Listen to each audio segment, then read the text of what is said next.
Isa, saya minta tolong karena presensinya ini udah nggak bisa generate barcode. Karena kemarin itu sudah saya laporkan semua mata kuliah karena memang harus dilaporkan ya.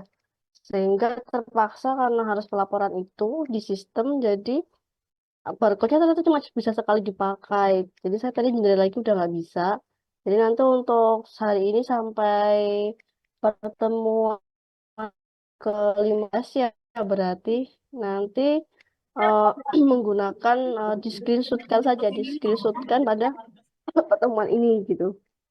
Ya, Pak, akhir pertemuan nanti tolong di screenshot ya foto teman-teman, nanti di share ke saya aja. Nanti itu sebagai bukti untuk saya inputkan presensinya gitu. Itu ya Isa ya. Baik, Bu. Ya. Mari kita mulai. Assalamualaikum warahmatullahi wabarakatuh. Sore hari ini kita akan mencoba membahas tentang perancangan penelitian sesuai dengan kontrak ya. Untuk pertemuan 10 ini adalah ini pertemuan 10 ya, 9 ya, dari typo. Jadi untuk hari ini adalah perancangan penelitian dengan metode kuantitatif ya. Jadi kita kan punya tiga pendekatan. Yang pertama adalah metode kuantitatif, kemudian yang kedua adalah metode kualitatif ya. Yang ketiga adalah metode mixed method atau metode kombinasi ya. Dimana kalau kombinasi itu ada metode kualitatif dan kualitatif.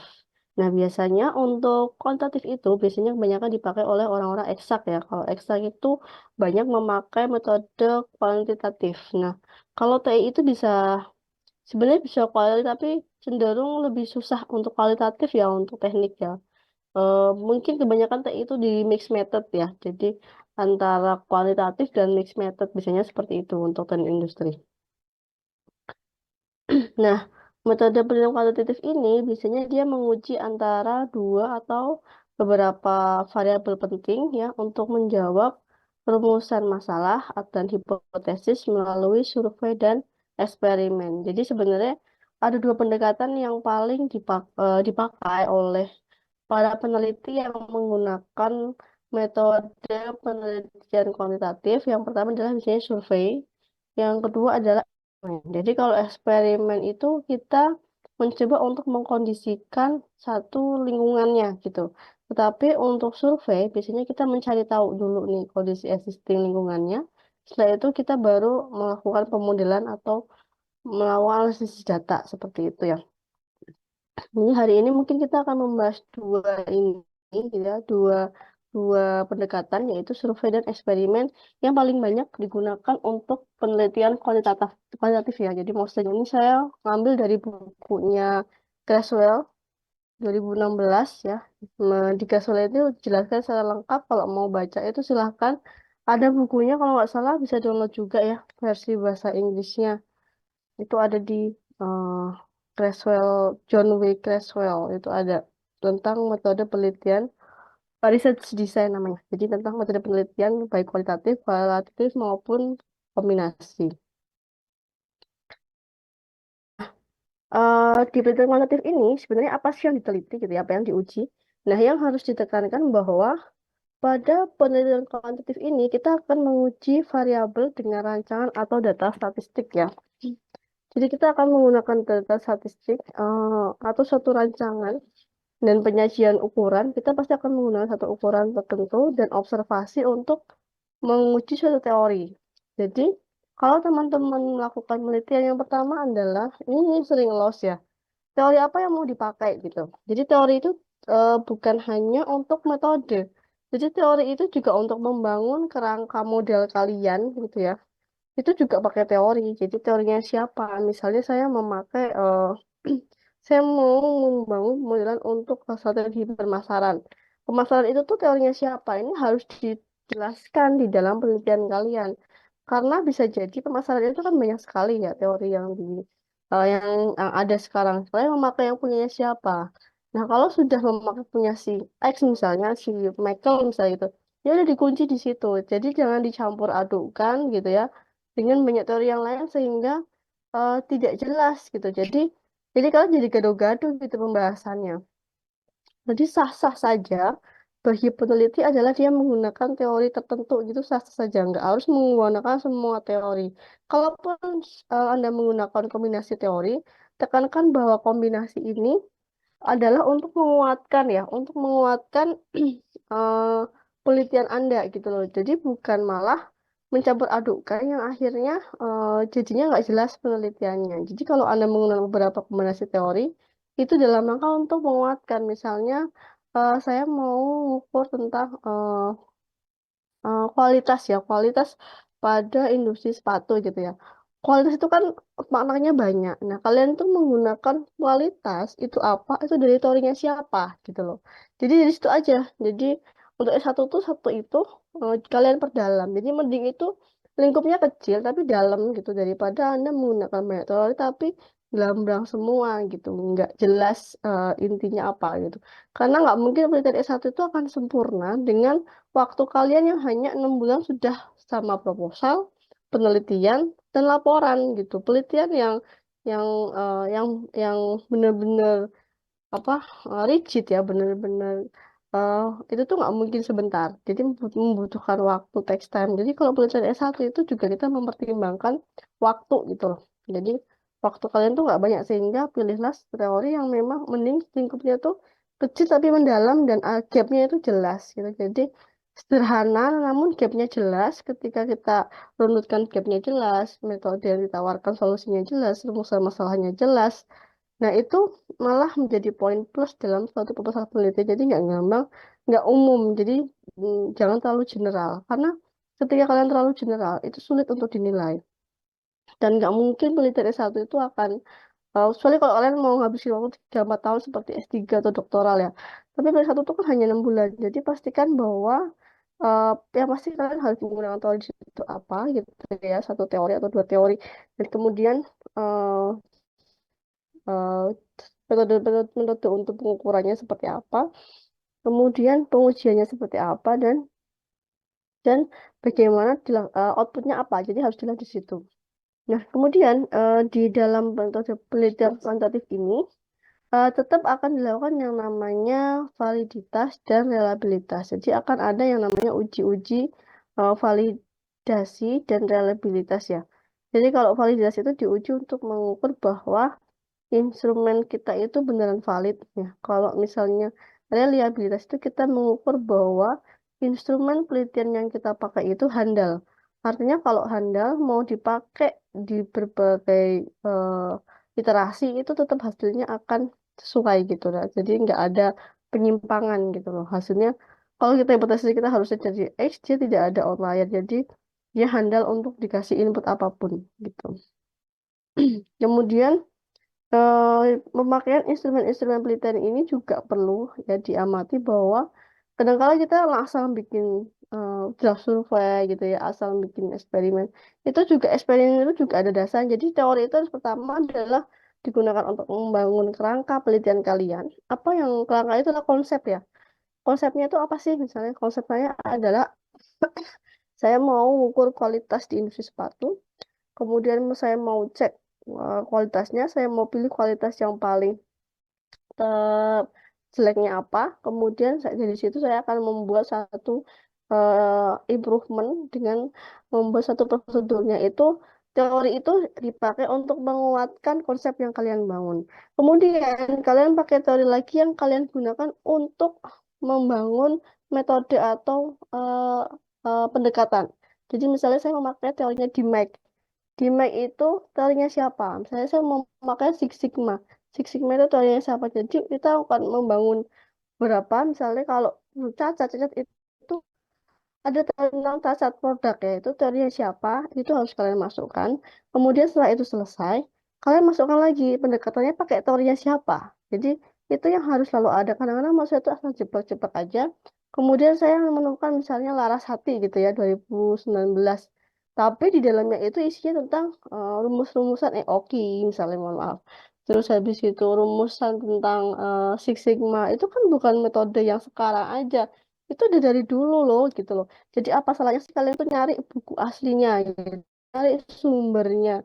Itu yang harus kalian pakai gitu. Jadi ketika kalian sudah masuk ke metode, bukan metode turunan ya, alasannya nggak bikin teori itu. Jadi nanti kalau dituntut bisa loh gitu kan. Jadi bahayanya gitu kalau maksudnya ini, jadi kalian apa salahnya kalian cari bukunya gitu ya.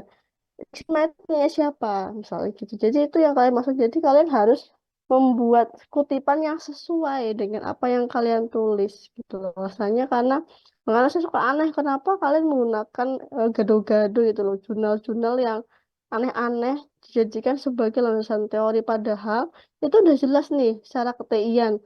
Ini teorinya siapa? Six Sigma teorinya siapa? Dirac teorinya siapa? Nah, itu yang harus kalian cari harusnya. Jadi kalian juga harus selain punya jurnal itu untuk pengembangan wawasan kalian, kalian punya buku untuk penguatan di teorinya kalian ketika menggunakan satu metode. Nah, itu harusnya dilakukan. Jadi nggak ngasal ya. Jadi jangan nanti kalau ditanyain eh, nggak bisa jawab itu kan aneh maksudnya. Eh, lin itu bukan sekarang aja, lin itu udah dari dulu. Masa kalian nggak ngerti gitu loh, lin itu yang bikin siapa? Nah, itu yang harus dikuatkan di situ ya. Kemudian instrumen. Nah, instrumen ini penting ya, teman-teman. Kalau instrumen ini harus bisa benar-benar dapat memandu peneliti ya, menginterpretasikan data penelitian. Kenapa? Ketika instrumen yang kalian buat itu salah, maka jangan harap kalian akan mendapatkan data penelitian yang benar gitu loh.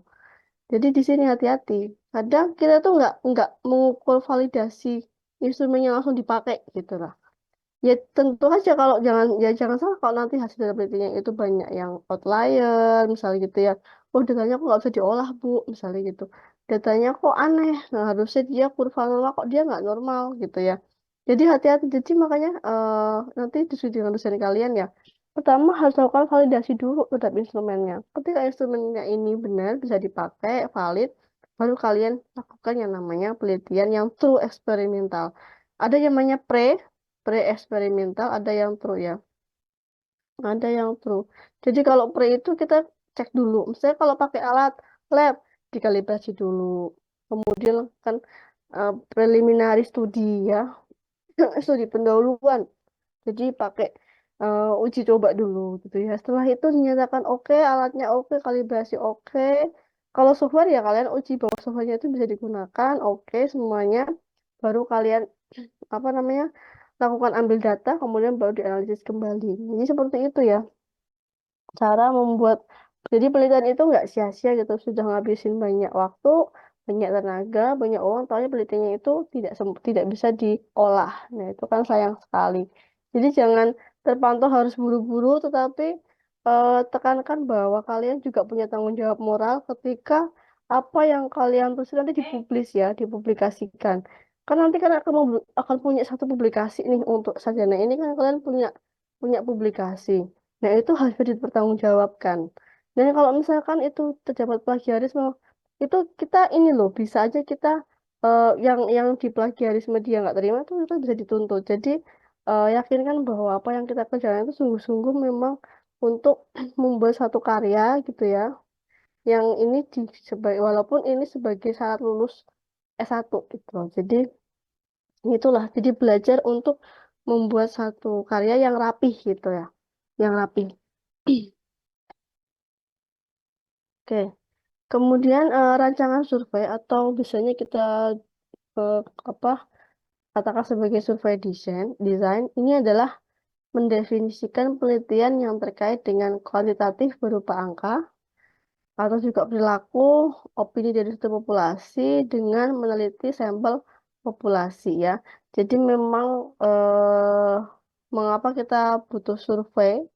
Ya memang pertama keterbatasan ya. Jadi kita nggak mungkin melakukan penelitian itu populasinya misalnya terlalu banyak ya kita akan lakukan surveinya saja. Yang penting kita tahu cara yang pertama adalah menghitung sampelnya seperti apa. Nah itu juga penting.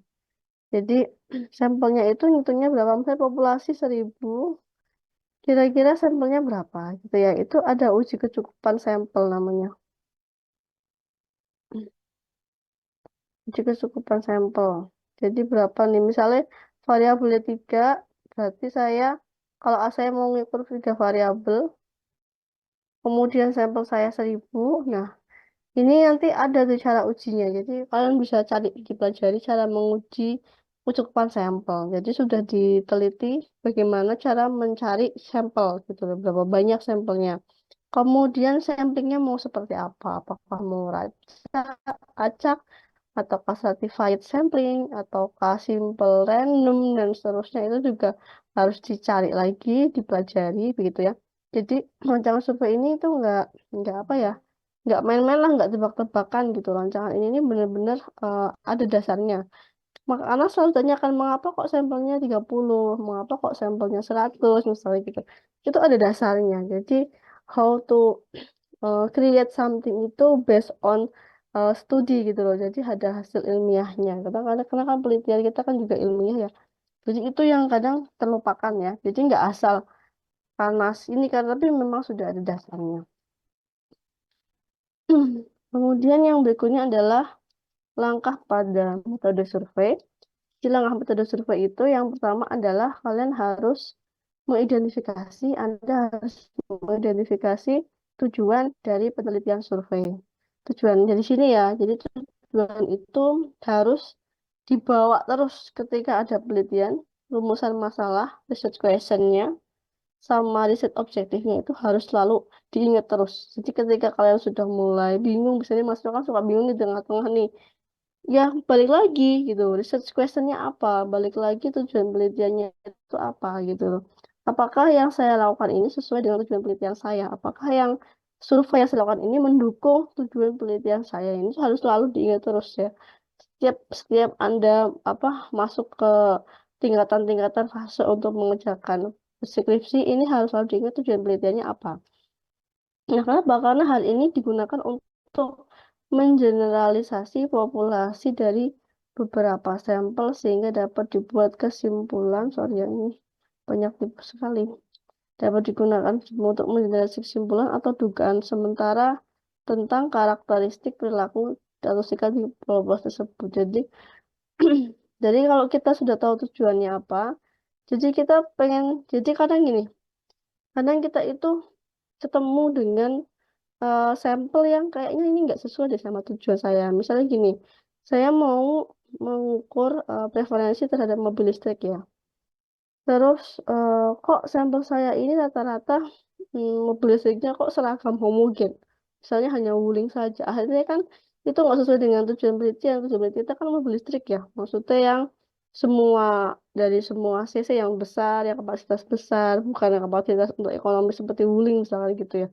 Jadi itu menentukan tujuan loh, beda loh antara kalian nanti sampelnya yang pakai wuling semua sama yang ada pakai ionic, ada yang pakai yang lain-lainnya. Jadi itu akan beda hasilnya. Nah, itu juga penting. Jadi kita kembali lagi tujuan penelitianmu apa gitu ya. Jadi nggak terbatas satu merek kan, beberapa merek. Jadi kita ya harus mencari sampel itu di beberapa merek mobil listrik misalkan gitu. Jadi hati-hati ya dengan tujuan penelitian. Atau misalkan di IKM, kok sampelnya ternyata ada yang industri besar, berarti kan itu nggak masuk ya, walaupun sama-sama industri. Jadi hati-hati, jadi selalu diingat-ingat lagi tujuan penelitian Anda itu apa, sehingga tidak salah ya dalam penetapan tujuan penelitian, dan itu harus ngeling dengan tujuan dari surveinya. Oke. Kemudian tunjukkan mengapa survei ini lebih dipilih sebagai jenis prosedur pengumpulan data penelitian. Jadi jangan langsung pede ketika sudah netapin metode ini. Jadi saya sering banget nemui proposal itu jelasin masalah apa gitu ya. Tiba-tiba di akhir itu langsung ditembak. Metodenya ini gitu. Jadi tembak metode. Padahal dia nggak jelasin, jadi harus ada paragraf nih ya. Ini beberapa nih saya temuin juga di UTS kemarin. Paragraf antara masalah sama metode itu harus berkorelasi, harus dihubungkan, dikaitkan. Metode tunjukkan bahwa metode ini itu sesuai dengan masalahnya gitu loh. Jadi kadang-kadang ini lupa nih masalahnya apa gitu ya. Dan tiba-tiba langsung tembak aja metode ini, tapi harus dikaitkan. Misalnya tadi ya, kalau saya sendiri kan metode dinamis, sistem dinamis. Ya masalah di sini yang saya selesaikan begitulah masalah yang bersifat kontinu. Kemudian variabel yang digunakan di sini adalah yang dinamis karena selalu bergerak sesuai dengan apa urutan waktu.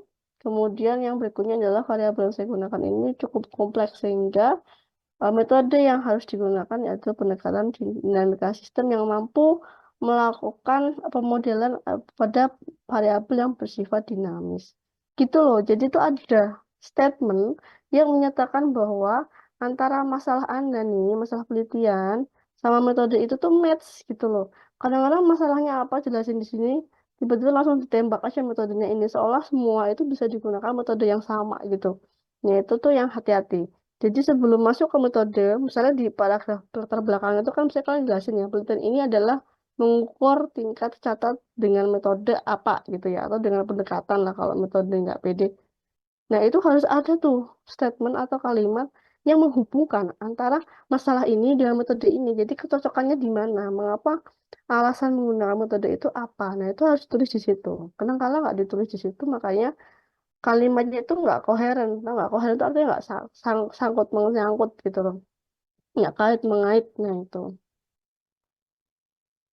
jadi tunjukin survei ini dipilih kenapa, karena satu A B C gitu ya, misalnya kayak ekonomisan karena yang populasinya begitu banyak sehingga untuk melakukan penelitian ini tidak mungkin dilakukan oleh semua populasi, sehingga kan dipilih sampel berdasarkan jenis populasinya gitu ya. Misalnya gitu. Terus pengumpulan kecepatan pengumpulan data, misalnya karena pengumpulan data ini cukup lama sehingga untuk target misalnya hanya eh, digunakan metode survei dan keuntungan-keuntungan yang lainnya begitu ya. Jadi apa namanya? Yang penting bisa meyakinkan bahwa apa yang Anda lakukan itu adalah merepresentasikan populasinya. Jadi sampel yang Anda gunakan itu dapat merepresentasikan populasinya. Misalnya gini, wah, Bu, saya tuh mau penelitian tentang industri misalnya cacatan produk ya. Ini ada pagi, misalnya siang, malam gitu ya. Shiftnya banyak nih pagi, siang, malam. Anda kan ngambil pagi tok. Jangan-jangan nih baru baru warming up mesinnya, makanya banyak cacatnya gitu kan. Mungkin siang, jadi mungkin siang udah banyak yang bagus nih gitu ya. Begitu sore mungkin udah mesinnya udah lumayan lelah, cacatnya banyak jadi harus diambil misalnya, oh saya harus ambilnya di pagi, di siang, di malam misalnya gitu. Jadi agar bisa merepresentasikan dari semua sisi proses, waktu proses ya. Jadi seperti itu. Jadi kita harus memainkan logika di sini. Ini mainannya ke logika ya. Bagaimana cara tercepat, bagaimana untuk menyelesaikan masalah. Jadi biasanya itu mahasiswa itu sebenarnya kemampuan pasti bisa semua ya untuk satu. Tetapi yang berbeda itu adalah cara memutuskan masalahnya itu biasanya agak berbeda. Ada yang cepat, ada yang butuh waktu. Jadi sebenarnya kalau menurut saya itu nggak ada mahasiswa itu yang nggak bisa. Bisa, berarti itu bisa dipelajari. Tetapi mungkin cara menentukan, memutuskan masalahnya itu. Jadi kadang yang kemampuannya cukup berbeda-beda gitu ya. Nah, terus langkah penelitian dengan metode survei ini adalah yang pertama adalah pertegas apakah survei yang Anda lakukan itu lintas bagian atau cross-sectional dengan mengumpulkan data dalam satu waktu, atau survei longitudinal dengan mengumpulkan data secara kumulatif sepanjang waktu. Jadi misalnya saya cuma datang sekali aja di beberapa kajian gitu, namanya profesional itu dijelasin tuh di proposal. Kemudian atau kalau itu dulu jadi Anda tuh ngamatin ini terus misalnya gitu ya, ngamatin saya adopsi teknologi, jadi Anda ngamatin dari teknologi itu mulai dipakai sampai menghasilkan sesuatu, Anda amatin terus sepanjang waktu. Jadi itu yang ditegaskan. Jadi kalau bikin pembahasan proposal ataupun disertasi tugas akhir di metode itu saya selalu tekankan ke mahasiswa itu, kalau metode yang kamu jelasin itu bisa dimengerti dan bisa ditiru, artinya kalian sudah berhasil membuat metode. Jadi metode itu penjelasannya, metode ya. Penjelasan metode itu pertama mudah dimengerti dan mudah ditiru. Jadi bisa ditiru. Karena apa? Karena kita berharap penelitian kita tuh nggak berhenti di sini. Tapi ada penelitian lain yang nanti akan ngikutin Anda, jejak Anda. Dari mana dia tahunya? Ya dari kekurangan yang Anda sajikan, nanti mereka akan ngikutin. Sehingga nanti Anda akan dipakai terus karyanya, akan disertasi gitu ya. Misalnya nanti ISA 2002, Anggoro 2024 disertasi terus karyanya. Jadi harapan kita ketika membuat suatu langkah penelitian atau metode itu bisa ditiru gitu. Jangan kadang nggak jelas nih, nggak runut, kemudian nggak jelas step-stepnya. Jadi orang bingung bacanya. Jadi harus ditiru, harus bisa dimengerti gitu ya, runut gitu ya, terstruktur. Kemudian yang berikutnya adalah dirinci ya strategi pengumpulan data. Jadi pengumpulan data itu nggak harus selalu door to door ya, nggak harus selalu tergantung daerah yang dihadapin gitu ya. Atau mungkin perlu wawancara ya, wawancara atau harus bisa surat pos internet. Tapi semua itu punya kekuatan dan kelemahan masing-masing ya. Kalau door to door itu beratnya mungkin saat kita mendatangi lokasinya, begitu kan, nggak selalu ketemu. Tapi kalau data mungkin lebih cepat didapatkan. Kalau misalkan lewat internet atau surat pos itu ya kadang cepat, tapi kadang ada juga yang nggak meresponnya cukup susah sulit ya.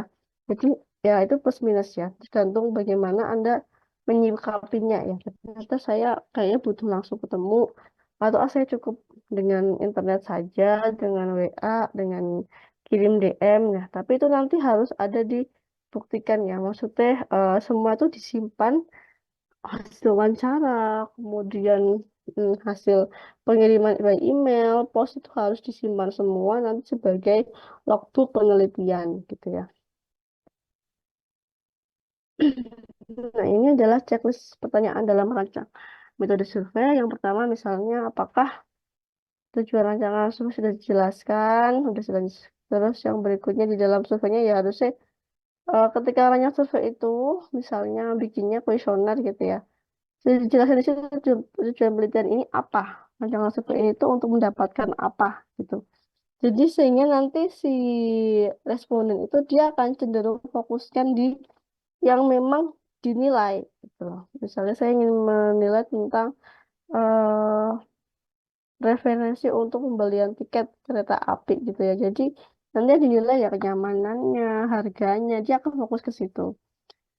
Kemudian apakah alasan atau rasional dipilihnya rencana juga sudah disebut. Jadi tadi yang saya bilang bahwa ketika ngomongin misalnya metode survei, Anda harus membuat statement bahwa survei ini dipilih karena tepat untuk studi ini karena apa. Jadi kenapa harus survei gitu ya.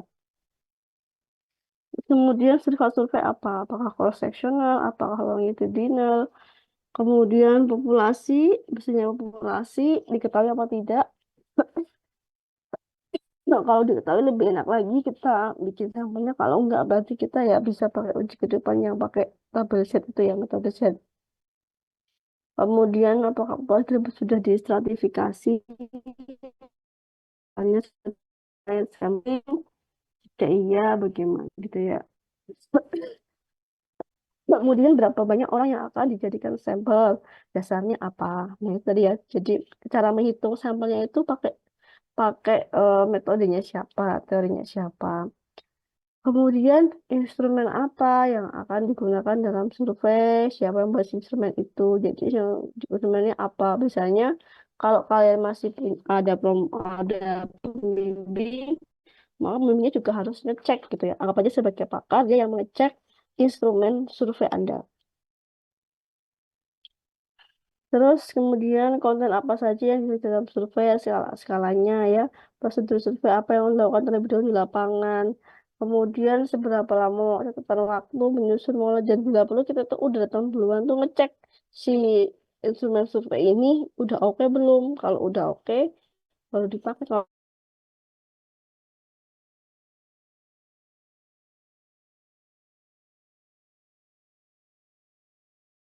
berapa lama catatan waktu untuk timeline untuk menyusun mengolah dan mengurus survei tersebut itu juga tuh berarti ini ya, oh jadi anda tuh bikinlah timeline. Jadi nanti di bawah satu pasti ada timeline. Saya lupa deh kemarin ngasih tahu.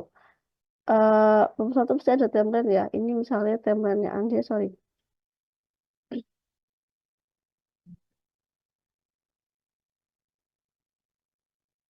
Ini ya. Sini itu kita pakai template. Sini ya. Ini itu misalnya nomor, terus aktivitas, ya. ini tuh nanti detailnya di sini ya.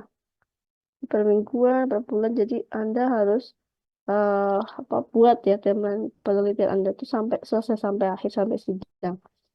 Kemudian apa saja variabel dalam penelitian survei, kemudian bagaimana variabel itu disilang atau cross reference, kemudian langkah-langkah spesifik apa yang akan diambil dalam si data, misalkan analisis pattern, bias respon, deskriptif, ya, masukkan teknologi dalam skala-skala dan seterusnya ya. Sampai sini ada pertanyaan? Kan jika ada pertanyaan ya. Oke, kita masuk ke sampel. Nah, sampel ini adalah suatu bagian dari keseluruhan serta karakteristik yang dimiliki oleh sebuah populasi ya.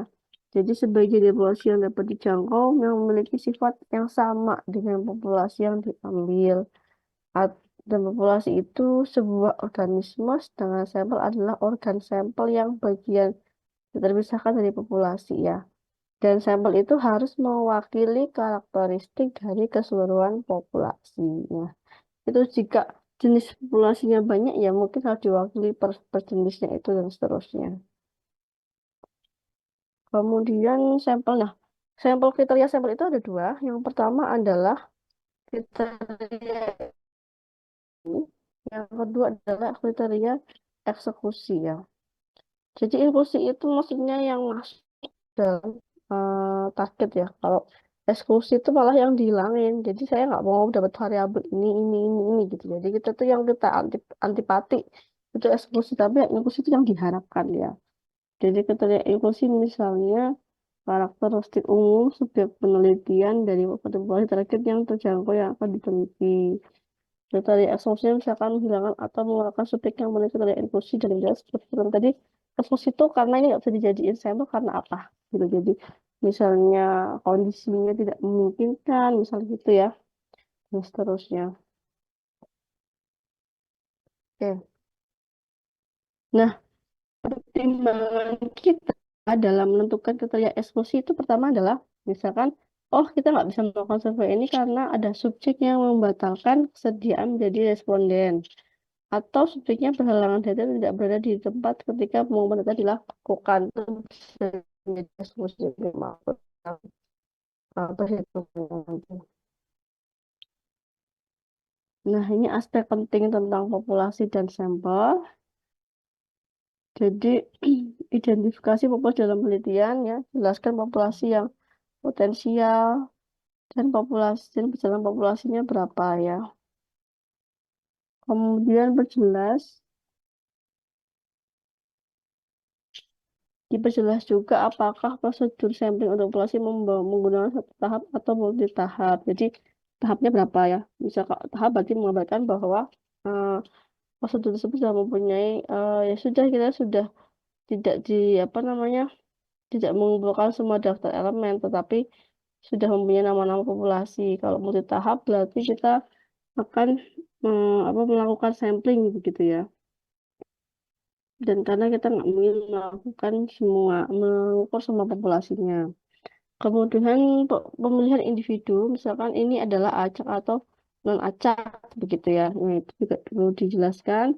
Kemudian pertegas apakah Anda menggunakan sertifikasi atau penjenjangan populasi sebelum ada pemisable atau tidak, apakah ada sertifikasi gitu ya. Sertifikasi itu misalnya ada misalnya tingkatan usia, kemudian gender, tingkat pendidikan, pengasuhan dan seterusnya itu dipertimbangkan apa enggak gitu. Kemudian jelaskan prosedur dalam menyeleksi sampel dari data-data yang ada. Misalnya, saya menyeleksi sampel karena saya menggunakan buku panduan statistik ya untuk mengacak sampel, misalkan acak random, random acak ya. Kemudian tunjukkan setiap individu yang disampling dan jelaskan prosedur yang Anda gunakan untuk mengkalkulasi angka-angkanya. Jadi itu eh, 10 tips ya untuk proposal penelitian yang bersifat kuantitatif. Nah, yang kelima itu masih ada tentang jelaskan prosedur-prosedur dalam menyeleksi sampel dari dokter yang ada. Prosedurnya apa ya? Misal memilih sampel dari buku tabel atau acak itu ada ya, atau model statistik. Terus kemudian tulislah angka setiap individu yang disampling. Karena prosedur yang Anda gunakan untuk proses angka itu. Jadi kita harus tentukan angka kita mau sampling itu mau berapa. Misalnya kalau ternyata kita punya banyak jenis populasi, maka kita harus mempresentasikan ya berapa persen masing-masing jenisnya itu agar apa? Agar bisa merepresentasikan jumlah populasi gitu ya. Makin mendekati makin bagus ya hasil sampel, deviasi sampel itu makin kecil, maka dia dinyatakan semakin mirip dengan apa namanya populasinya gitu ya, sampel yang kita ambil. Misalnya, nah, tulis juga di dalam saat itu tulis misalnya Anda menggunakan 10% dari populasi itu juga ditulis. Jadi selengkap mungkin penulisan untuk metode penelitian yang bersifat kuantitatif. Itu ya. Kemudian nanti ada instrumen survei. Jadi kalau instrumen survei itu biasanya yang pertama adalah bentuknya atau bisa kuesioner atau wawancara yang untuk pencarian datanya ya. Misalnya instrumen survei ini harus diberikan nama ya. Kemudian dasar teori membangun instrumennya apa? Itu dijelaskan di awal ya sebelum si pemilik itu apa eh, maaf sebelum kita melakukan survei terhadap objek penelitian kita ya itu pertama harus gunakan nama instrumen kemudian dasar teori yang digunakan membangun instrumen tadi yang saya jelaskan kemudian siapkan izin ya surat izin survei itu juga penting ya walaupun ini kesannya adalah birokrasi tetapi ini suratnya perlu kita siapkan sebelum kita benar-benar melangkah ke dalam survei. Nah, untuk penelitian yang seperti anak kedokteran ya, karena menggunakan manusia, industri juga ya karena mewawancarai manusia gitu ya, itu bisa mengurus ethical clearance ya. Artinya yang menyatakan bahwa penelitian yang dilakukan itu tidak berhubungan, tidak mencelakai gitu ya, tidak mencelakai manusia, hewan dan lingkungan gitu. Terkait tetapi tidak mencelakai. Kemudian jelaskan juga isi penelitian ini termasuk yang sudah ada template atau masih membuat baru. Ini juga perlu dipertimbangkan apakah masih relevan gitu ya yang template tersebut. Kalau nggak relevan ya Anda bisa membuat atau modifikasi yang baru. Kemudian lakukan uji coba survei, uji data berupa pilot testing. Jadi survei itu uji coba dulu ya. Jadi uji cobanya itu uji coba instrumennya, misalnya kuesionernya gitu ya. Oke, dari pilot testing ini kita uji validitas konten, kemudian tentukan jumlah sampel terbaik untuk pilot testing ya. Nah, terakhir adalah perjelas langkah-langkah pengisian instrumen jika sesuatu dilakukan secara online ya. Nah, kemudian selain instrumen juga kita akan mengenal namanya variabel. Nah, kalau variabel ini mungkin sudah cukup familiar ya teman-teman. Ada variabel bebas atau independen, kemudian terikat atau dependen ya. Serta variabel kontrol yang sifatnya dia tidak yang bebas ya. Nah, maksudnya yang buat mengontrol variabel yang kita sedang amati. Misalnya gini, variabel independennya adalah metode mengajar ya, metode mengajar A, B, C, kemudian variabel independennya adalah yang terikat, misalkan IPK mahasiswa. Nah, kemudian variabel kontrolnya adalah mata kuliah. Jadi artinya yang kita cari untuk metode ngajar itu metode ngajar di mata kuliah ini gitu ya. Jadi metode mengajar di mata kuliah ini juga dari mahasiswa IPK-nya itu IPK yang di mata kuliah ini. Jadi konteksnya adalah variabel kontrol itu untuk mengatur konteks ya di penelitian kita. Oke, sampai sini ada pertanyaan sebelum lanjut ke survei. Saya tak izin bentar ya. Jadi kira-kira itu ya untuk yang survei barusan.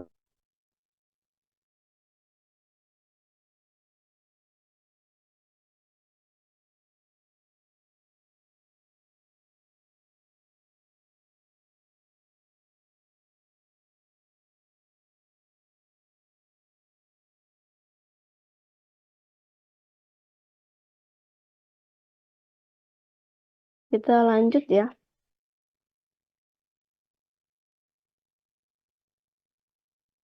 Kemudian eksperimen. Nah, selain survei juga biasanya kita menggunakan eksperimen. Nah, eksperimen itu bisa digunakan untuk anak-anak penelitian yang sifatnya itu baik di laboratorium, sebagian di laboratorium seperti protein itu lebih banyaknya manufaktur dan ergonomi mungkin ya. Ergonomi kalau teknik mesin itu biasanya juga banyaknya eksperimen. Artinya kita itu merekayasa eksperimennya. Jadi gitu. Nah, yang disiapkan apa ketika kita memilih metode eksperimen? Ya, setidaknya partisipannya siapa ya kan? Kemudian materinya, kemudian prosedurnya dan ukuran atau besarannya seperti apa? Menggunakan ukuran apa? Misalnya unitnya itu adalah IKM atau unitnya itu adalah apa? Jadi harus dilihat dengan jelas. Nah, kemudian untuk partisipasinya itu perlu mendeskripsikan proses pemilihan sampling partisipan ya. Tadi ya sudah ya, mau acak atau non acak. Kemudian penugasan saranan acak dikenal dengan prosedur kuasi eksperimen. Kalau penugasan acak dikenal dengan prosedur eksperimen ya. Jadi mau yang non acak penugasan acak. Kemudian kita melihat secara untuk benar-benar bisa dipengaruhi hasil. Jadi kita tuh ketika eksperimen itu sudah punya hipotesis kan ya, kira-kira variabel A pengaruh ke variabel B. Nah, kita juga harus bisa mengenal variabel yang bisa mempengaruhi hasil gitu ya. Jadi apa yang mengganggu itu harus kita kontrol agar tidak terlalu mengganggu dari hasil eksperimen yang dilakukan. Misalnya kalau eksperimen ini tidak membutuhkan cahaya misalnya, jadi kita harus lindungi dari sinar cahaya gitu ya, atau pasang apa namanya peredam gitu, atau pasang apapun lah, artinya biar tidak yang bisa menjaga atau mengontrol dari kualitas itu sendiri. Nah, terus kemudian jelaskan jumlah partisipan pada setiap kelompok itu ada berapa ya. Kemudian gunakan alat statistik seperti power analysis untuk mengidentifikasi jalur eh, meng- sorry.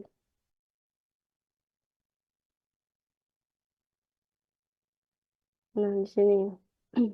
Jadi eh, jelaskan jumlah partisipan, kemudian gunakan analisis statistik ya seperti power analysis, kemudian identifikasi besaran sampel, kemudian gunakan level signifikasi untuk eksperimen. Biasanya deviasinya mau gunain berapa gitu ya.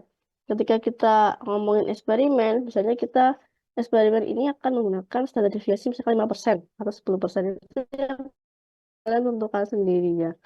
Makin sedikit deviasi yang kita level signifikannya seperti itu kan bisa alfa itu bisa 1%, 5%, 10% gitu ya. Makin kecil maka makin bagus ya. Nah, kemudian variabel ini sama, baik survei maupun eksperimen itu tetap ada variabel bebasnya atau independen. Kemudian terdapat juga variabel terikat atau dependen. Serta variabel kontrol juga ada. Misalnya kalau variabel bebas itu treatment variabel ya. Bebas itu artinya bisa diatur. Treatment dikasih NaCl 10%, B dikasih NaCl 20% misalkan. Itu variabel bebas. Terikatnya misalnya outcome-nya apa? Misalnya kadar kualitasnya misalnya seperti itu ya. Jadi outcome-nya itu variabel Y-nya. Kemudian instrumentasi dan materi. Jadi biasanya kalau di eksperimen itu kita akan ada yang namanya pre-test dan post-test ya. Jadi sebelum diuji itu seperti apa kondisinya itu dicatat. Kalau pakai manusia ya misalnya manusia satu disuruh olahraga satu enggak gitu. Jadi ya nanti ada pre sebelum dilakukan ini apa yang terjadi, kemudian post-test itu setelah dilakukan perlakuan tuh apa yang terjadi. Jadi itu harus kita terus kumpulin dua dua apa ya dua perbedaan itulah, jadi pas pretest dan pas post-test. Kemudian dalam proposal itu harus menjelaskan cara perancangan eksperimennya. Jadi jelaskan ya karena eksperimen itu kan apa ya itu juga dibutuhkan ya ketika eh, cara perancangan eksperimen ini itu harus sudah dipikirkan dari A sampai Z-nya sehingga kita bisa mengantisipasi kira-kira hambatan apa yang akan terjadi pada penelitian ini gitu ya. Nah, prosedur eksperimen itu yang pertama, tunjukkan jenis eksperimen mulai dari pre-eksperimen, kuasi-eksperimen, ya, full eksperimen, dan single subject design. Maaf, ini agak typo ya. Jadi gitu ya. Jadi untuk eksperimen sendiri itu pertama gunakan post-test dan pre-test dan post-test. Kemudian prosedurnya itu dituliskan ya, tunjukkan jenis eksperimennya. Kemudian jelaskan apa yang akan dibandingkan. Seperti itu. Ini contoh kasusnya ya, one source case study. Misalkan di sini rancangan berikut merupakan satu kelompok dalam treatment tertentu yang kemudian dengan observasi dan pengukuran ya. Satu kelompok aja atau ada juga yang beberapa kelompok ya. Kalau nggak salah ada beberapa kelompok di sini. Hmm, jadi ada kelompok di sini. Jadi ada beberapa tahapan ya. Contoh-contohnya. Hmm, oke. Sampai di sini sih. Ada pertanyaan nggak ya? Jadi paling nggak hari ini kita belajar survei dan eksperimen ya. Karena fokus saya pertama saya dahulukan dulu tentang kuantitatif ya. Karena memang kuantitatif itu sebenarnya dia mudah dalam analisis karena datanya ada dan enak untuk dibahas ketika di apa di TA Anda gitu. Yang kualitatif ini yang agak rumit kalau kualitatif karena kita limitnya di validasi ya. Kalau kuantitatif sebenarnya kan dia punya cara-cara validasi gitu. Nah, yang kualitatif ini yang minim-minim cara validasi ini yang agak sulit. Tapi cukup berkembang sekarang untuk dan industri variabel kualitatif. Ada pertanyaan nggak kira-kira sampai sini? Jadi paling nggak kita sudah sudah belajar mengenai dua dua langkah penelitian yang bersifat kuantitatif ya. Silakan jika ada pertanyaan, saya tunggu.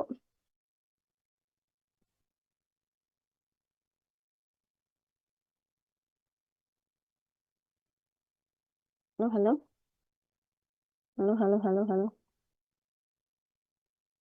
Oke, sebenarnya sudah ada beberapa yang saya nilai ya ULTS-nya. Pada dasarnya tuh hampir ya, ini beda-beda ya cara menilainya karena memang nggak sama ya judulnya.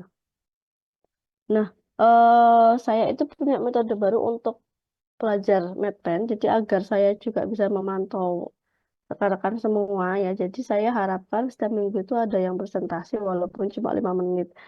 Tapi harapannya dengan 5 menit itu tuh cukup menjadi self assessment buat anda semua. Artinya anda tuh menilai diri anda sendiri gitu loh. Oh saya sampai mana ya gitu. Nanti lihat progres teman-teman kita juga. Itu juga memotivasi. Ujungnya memotivasi ya, bukan malah malah minder.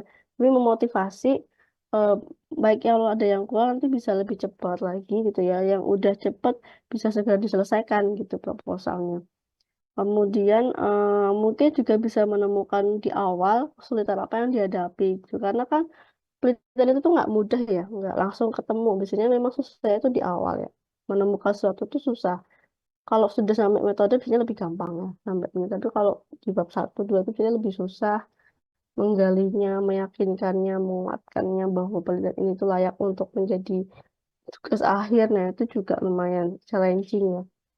Jadi itu sih harapan saya ada saling tukar informasi, ada saling saling belajar begitu ya, saling belajar di antara grup ini gitu sehingga nanti bisa saling memberikan masukan. Bahkan boleh masukannya dari temennya sendiri gitu. Jadi bisa saya juga bisa memantau teman-teman semua. Tuh. Itu ya dari saya. Ada pertanyaan?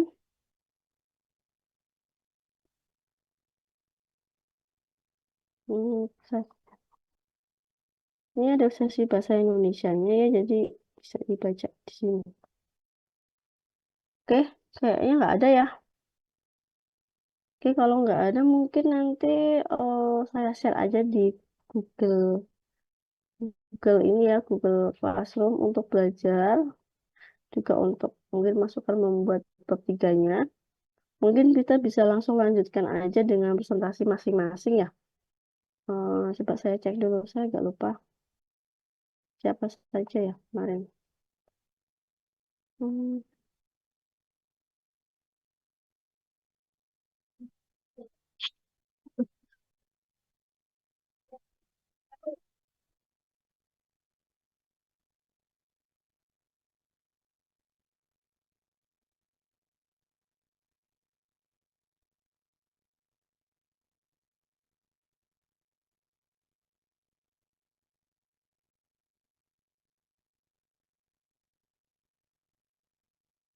Oke, yang berarti hari ini ada Dina Ninda, Usman Jordi, Melati Al-Mukarromah, Fadila Aisyah ya.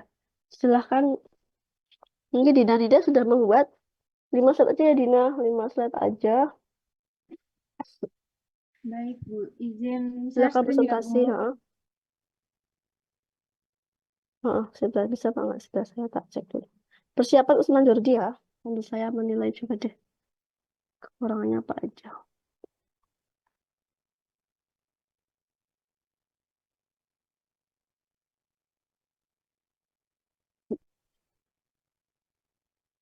Hmm.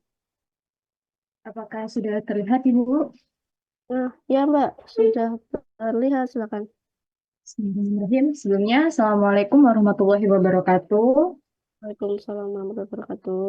Selamat sore, Bu Dian, selaku dosen pengampu metodologi penelitian. Di sini izinkan saya mempresentasikan mini seminar dengan judul laporan saya, yaitu perancangan sistem informasi poin pelanggaran siswa SMP berbasis website menggunakan metode prototype di SMP N24 Bandar Lampung.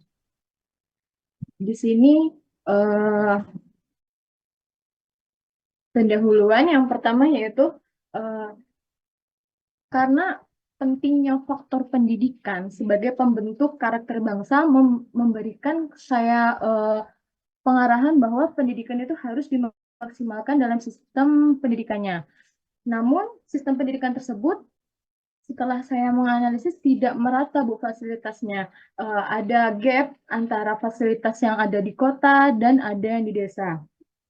Namun, hal tersebut, dari masalah tersebut memberikan saya pandangan bahwa pengembangan iptek yang terjadi saat ini itu dapat memudahkan segala sistem yang awalnya manual menjadi tersistem atau secara otomatis. Salah satunya itu yaitu sistem perhitungan poin pelanggaran, di mana kita ketahui bersama bahwa perhitungan poin pelanggaran itu merupakan salah satu aspek penting dalam suatu pendidikan untuk pembentukan kedisiplinan siswa. Namun di SMPN 24 Bandar Lampung ini masih melakukan perhitungan sistem perpoinan yang manual, Bu. Jadi hal tersebut itu menyebabkan kurang efektifnya penegakan sanksi pelanggaran sehingga kurang menumbuhkan rasa disiplin siswa di sekolah. Ketika siswa melakukan kesalahan namun tidak mendapatkan sanksi secara langsung, maka siswa akan sepele akan adanya tata tertib yang dilakukan di sekolah. Sehingga menurut saya penting adanya sistem perhitungan ini untuk mengefisiensi dan meningkatkan efektivitasnya sanksi pelanggaran untuk siswa yang melakukan pelanggaran tersebut, Bu. Nah, dengan adanya masalah tersebut, memberikan saya tujuan penelitian. Yang pertama yaitu untuk melakukan perancangan desain sistem informasi poin pelanggaran di SMPN 24 Bandar Lampung, serta mengevaluasi tingkat efisiensi tahap pengujian sistem informasi dengan berfokus pada peningkatan sistem informasi poin pelanggaran terhadap siswa di SMPN 24 Bandar Lampung. Selanjutnya yaitu tinjauan pustaka. Yang pertama yaitu sistem. Sistem itu merupakan suatu kumpulan atau suatu jaringan yang terdiri dari beberapa komponen yang saling berkaitan satu sama lain dengan tujuan tertentu. Di sini mengapa saya masukkan sistem? Karena saya akan merancang sebuah sistem poin untuk mengefisiensikan dan mengefektivitaskan tugas guru, khususnya guru di SMPN 24 Bandar Lampung. Dalam perancangan sistem, pada umumnya menggunakan metode yang bernama itu SDLC, Bu, atau System Development Life Cycle. SDLC ini terdapat beberapa jenis. Yang pertama yaitu ada metode waterfall, metode paralel, metode prototype, RAD, dan spiral. Salah satu metode di SDLC yang saya gunakan untuk melakukan perancangan sistem ini yaitu metode prototyping, di mana metode prototype merupakan suatu teknik atau suatu metode mengumpulkan data atau informasi terkait informasi tertentu terkait kebutuhan informasi secara cepat. Metode ini berfokus pada penyajian dari aspek perangkat lunak atau software yang kemudian dievaluasi oleh user untuk dikembangkan menjadi perangkat lunak sesuai dengan kebutuhan user. Mengapa saya memilih metode prototype ini? Karena eh, diketahui di permasalahan sebelumnya, yaitu met, eh, sistem perekapan poin pelanggaran tersebut masih menggunakan metode manual. Di sini makanya menggunakan metode prototipe guna untuk mendengarkan pelanggan. Keinginan software yang bagaimana yang diinginkan oleh pelanggan atau operator di sekolah tersebut. Kemudian dilakukan perancangan berupa prototipe software sehingga melakukan pengujian. User itu melakukan pengujian prototipe yang dirancang tersebut apakah sudah sesuai dengan keinginannya, sesuai dengan penyelesaian masalahnya, sehingga uh, saya merasa bahwa metode prototipe ini cocok untuk dilakukan ketika melakukan perancangan sistem informasi. Nah, berikut merupakan matriks penelitian. Beberapa penelitian yang telah dilakukan menggunakan metode prototipe, metode waterfall, itu tuh tapi tuh memiliki objek yang berbeda dengan saya. Di sini memang ada dengan website sistem poin juga, namun dia dilakukan di objek SMK, sedangkan saya dilakukan di objek SMP yaitu SMPN 24 Bandar Lampung. Sekian presentasi. Bagaimana, Bu? Ya, ya, lanjutin. Sudah? Ya. Sudah, Bu. Ini Oke. slide terakhir. Ya, oke Mbak. Cukup waktunya. Oke, saya cuma mau yang bab 1 deh Mbak, yang awal. Nah, nanti coba di latar belakang dulu ya. Jadi nanti pertanyaan ke atas lagi. Nah, pendahuluannya adalah faktor pembentukan karakter dari bangsa tidak berarti sistem pendidikan itu yang ada di kota dan desa. Nah, oke, itu yang diambil secara besar-besarnya. Terus kemudian pertanyaannya adalah apakah sanksi pelanggaran yang manual yang sekarang dilakukan itu apakah tidak memberikan sanksi pada siswa yang cukup efektif gitu. Kira-kira itu jawabannya apa? Menurut waktu itu kan sempat Kalau wawancara juga pertanyaannya ya Bu di adalah sekolah ya Bu. apakah sanksi yang Bagaimana ada Bu? itu Bagaimana Bu? kenapa? Oh, nanti putus Putus-putus Bu, maaf. putus barusan. Kalau pertanyaannya itu gini, apakah sanksi pelanggaran manual? Oh ya, cek cek. Halo, apakah Terdengar sudah Bu? bisa? Ya. Kalau pertanyaannya Sudah Bu. begini, apakah sanksi pelanggaran manual yang sudah diterapkan saat ini tidak memberikan sanksi terhadap siswa, tidak memberikan sanksi yang efektif untuk siswa? Jawabannya apa kira-kira?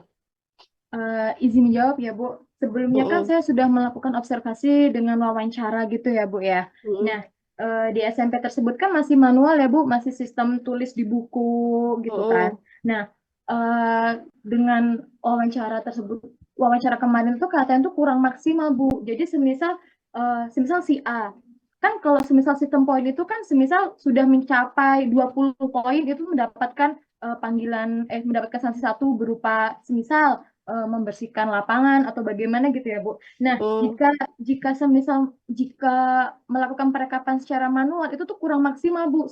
Semisal si A ini sudah mencapai poin 20, seharusnya sudah mendapatkan sanksi satu. Namun di sekolah tersebut belum langsung menerapkan sanksi satu karena kayak lama gitu loh Bu, harus ngerekap bener nggak sih si A ini udah dapat sanksi, udah dapat poin ke 20 ketika hari ini setelah melakukan pelanggaran tersebut. Jadi kayak masih lama gitu Bu, butuh proses yang lama sehingga tidak efisiensi. Jadi kayak siswa-siswa itu kayak sepele gitu Bu.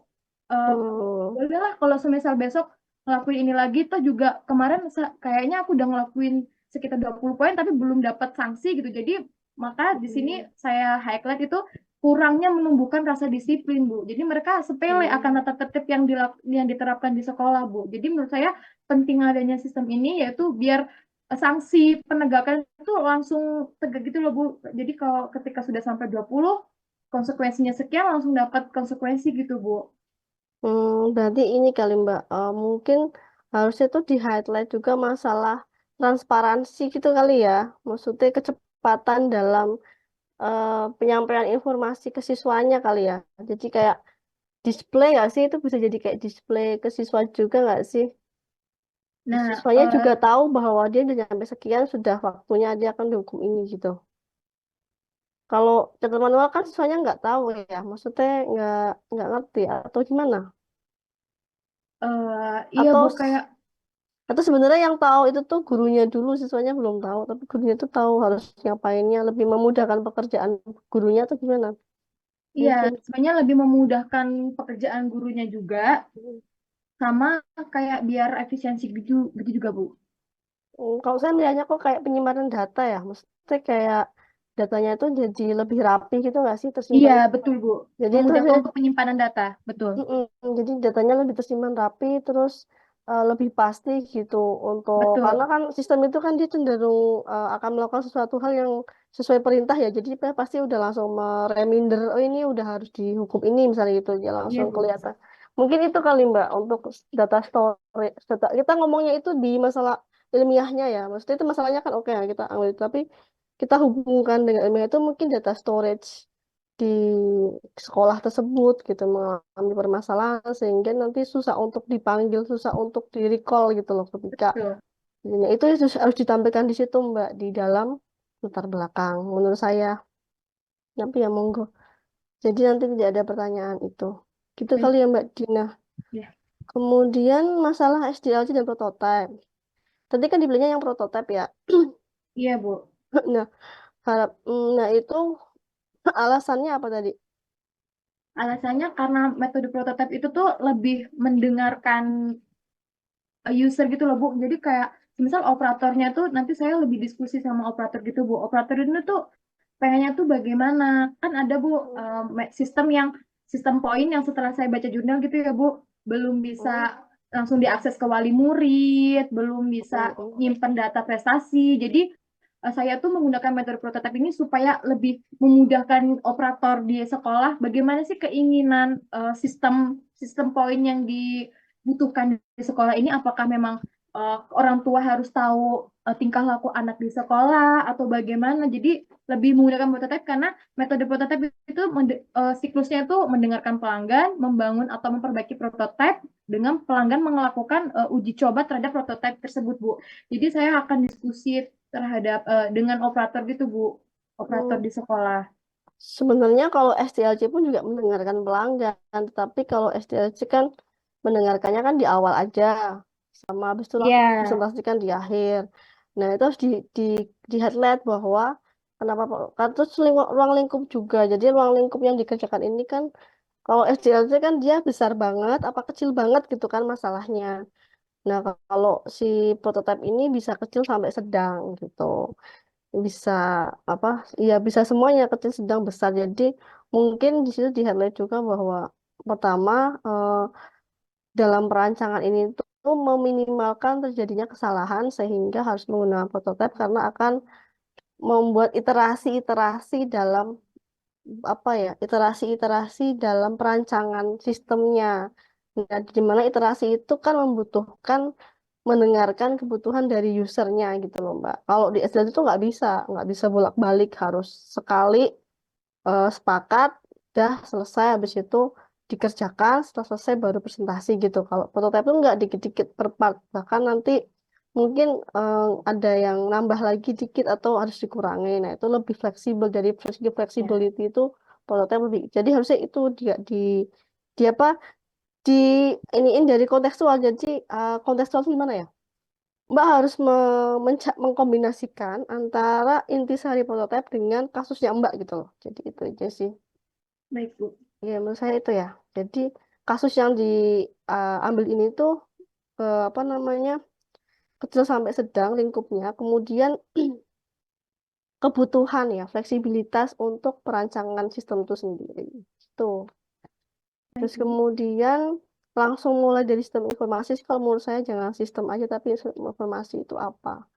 Karena kan kita udah masuknya lebih fokus aja biar nggak kebanyakan. Itu Iya, sih. Bu. Di laporan saya jabarkan lebih Mm-mm. detail, Bu. Karena ini kan Ya. maksimal lima slide, Bu. Jadi Mm-mm. di laporan lebih lebih detail, Bu. Oke, gitu ya. Jadi itu aja sih saya mungkin di latar belakangnya sama itu. Terus jangan lupa penelitian sebelumnya dimasukkan dalam intisari penelitian sebelumnya dimasukkan di dalam latar belakang. Itu Siap, aja. Bu. Oke, makasih Mbak. Good job. Oh, Semoga sukses ya. amin. Baik, Oke. sekian presentasi yang dapat saya sampaikan. Kurang lebihnya saya mohon maaf. Terima kasih. Wassalamualaikum warahmatullahi wabarakatuh. Waalaikumsalam warahmatullahi wabarakatuh. Ya, berikutnya Usman Jordi, silahkan. Sebisanya ya, jadi se seininya teman-teman ya, sedapatnya sampai di mana. Karena saya tahu pasti ada yang belum dapat promotor, sorry, pembimbing juga kan. Jadi yang belum dapat pembimbing ya nggak apa-apa, sedapatnya gimana.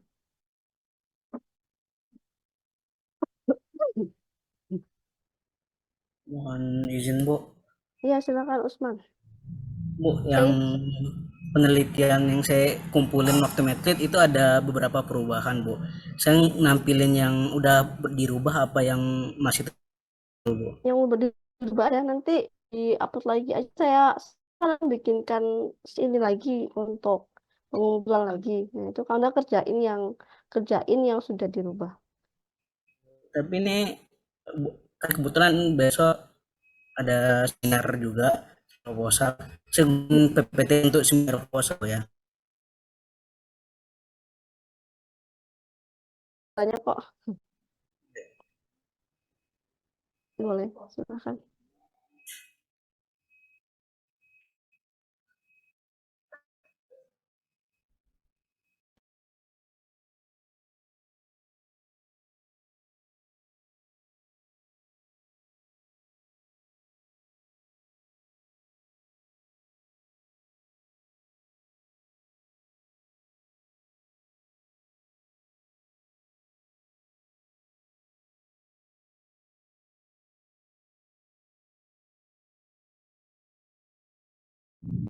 Silakan, 5 menit ya.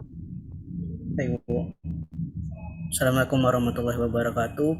Kesempatan kali Waalaikumsalam ini, warahmatullahi pada kali ini saya akan membawakan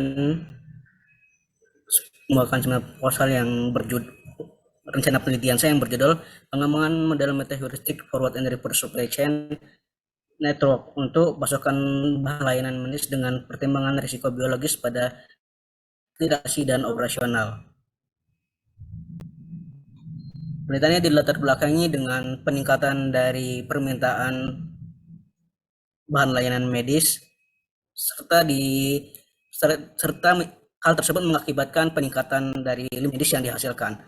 Selain itu terdapat juga kasus khusus seperti COVID-19 yang meningkatkan dari limbah medis. Di negara India sebelum COVID, limbah medis yang dihasilkan hanya 1,93, sedangkan setelah saat COVID-19 menjadi 7,76 kg. Namun tidak hanya kasus-kasus seperti COVID-19 yang mengakibatkan kenaikan limbah medis, tingkat ekonomi juga mempengaruhi dari limbah medis yang dihasilkan. Seperti dilihat pada slide tersebut, negara Amerika Serikat memiliki limbah medis yang jauh lebih banyak dibandingkan negara seperti Maroko dan Sudan. Untuk itu, dirancanglah forward reverse supply chain yang dirancang menjadi solusi untuk permasalahan dari tersebut. Forward reverse supply chain itu adalah supply chain yang mengatur perpindahan dari supplier ke konsumen dan dari konsumen ke supplier. Dengan hal tersebut, perusahaan Xerox telah mengurangi biaya produksinya sebanyak 40-60%, perusahaan Apple 30-50%, Huawei 30-50%. Supply chain yang dirancang oleh Alizadeh terdiri dari forward network dan reverse network. Forward network terdiri dari supplier ke distribution center, warehouse, lalu ke klinik atau rumah sakit. Sedangkan reverse network berasal dari klinik dan hospital, selanjutnya ke pusat sterilisasi. Namun rumah sakit diasumsikan memiliki pusat sterilisasi. Dari pusat sterilisasi, selanjutnya sampah akan menuju pusat pengumpulan untuk dipilih mana yang dapat didaur ulang dan mana yang harus dihancurkan. Tujuan penelitian ini terdapat 3, yaitu memformulasikan masalah sistem distribusi forward reverse supply chain limbah medis Yang kedua, merancang solusi model. Yang ketiga, uji komputasi serta verifikasi.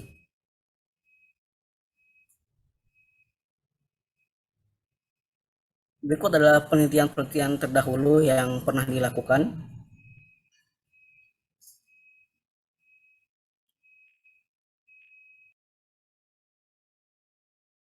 Mungkin sekian yang dapat saya sampaikan. Terima kasih. Baik. Baik, Usman. Yang pertama saya masalah rumusan masalah ya. Itu kan Anda menggunakan banyak data nih. Nah, itu referensi dari mana ya? Itu harus ada referensinya, Usman. Data apa, tahun berapa gitu. Jadi di bawahnya tabel, gambar, itu harus ada. Tabel itu harus ada, ya. Setiap tabel gambar itu harus ada tulisan. Nanti kan ini kan ada gambar ya. Di bawahnya itu harus ada apa namanya, judul. Terus tabel ini juga harus ada judulnya juga di atasnya. Kemudian Anda harus pakai apa namanya, ini referensi. Jadi ini datanya siapa, tahun berapa gitu loh. Ya Usman ya. Halo Baik, Usman. Bu. Karena ini kita harus tahu ini data dari mana gitu. Nah kemudian di sini sebenarnya sudah ada bayangan belum sih? Sebenarnya itu mau mengerjakan model kan ya, merancang model. Kemudian nanti kamu mau ngambil sampel atau seperti apa? Sudah ada bayangan belum? Di sini disuruhnya ngembangin model yang udah ada, Bu, dari penelitian Alizadeh. Untuk data-datanya nanti di datanya juga ada di jurnalnya, Bu, yang dari penelitian Oh, Alizadeh. nah, Tapi nah, oke. Jurnalnya yang mana Alizadeh? Datanya seperti apa? Ini berarti nanti comparison kan? Comparison model yang Susman Bitcoin sama model dari Alizadeh tadi kan? ya, Bu, Jadi yang Alizadeh sendiri ada di sini referensinya. di sini nggak ada, Bu, yang penelitian tentang Alizadehnya, Bu. Nah, berarti Tapi harusnya, yang mm-mm. untuk yang ini, Bu, yang forward reverse supply chain yang dirancang sama Alizadeh, Bu. Nah, eh, sebenarnya saya belum tahu rumusan masalah ya karena kan nggak apa namanya, ini kan gambar. Jadi rumusan masalah itu ya boleh sih gambar tapi harus ada how to-nya itu loh. Jadi mau ngapainnya gitu. Jadi kayak rumusan satu misalnya bagaimana merancang itu ada nggak ya? Di sini kayaknya nggak ada ya, gambar aja. Jadi itu. Di sini, di sini nggak ada, Bu, tapi di Mm-mm. yang dibuat ada, Bu. Jadi itu pertama itu terus justru rumusan masalah ini tuh harus kamu bawa di latar belakang, Usman. Jadi di Alizada itu kekurangannya tuh apa harus kamu bawa di latar belakang. Itu yang belum kelihatan tadi. Jadi saya bingung. Ya tahu kalau ada masalah limbah medis itu tahu. Terus kenapa dengan data itu kesimpulannya apa itu yang saya belum tahu. Dengan data itu, dengan data yang disajikan tadi itu, kesimpulannya apa? Nah, terus Alizada misalnya yang bikin, apakah datanya berarti dari Alizada kamu ambil di datanya atau seperti apa? Ya, Bu, menggunakan data dari jurnal Alizadeh, Bu. Berarti terus tujuannya apa? Tujuan belajarnya? Mengembangkan model, Bu. Terus Soalnya yang yang hmm, apa tadi tujuannya coba lihat. gimana, Bu? Tujuannya tadi lihat. Tujuannya lihat dulu. Hmm.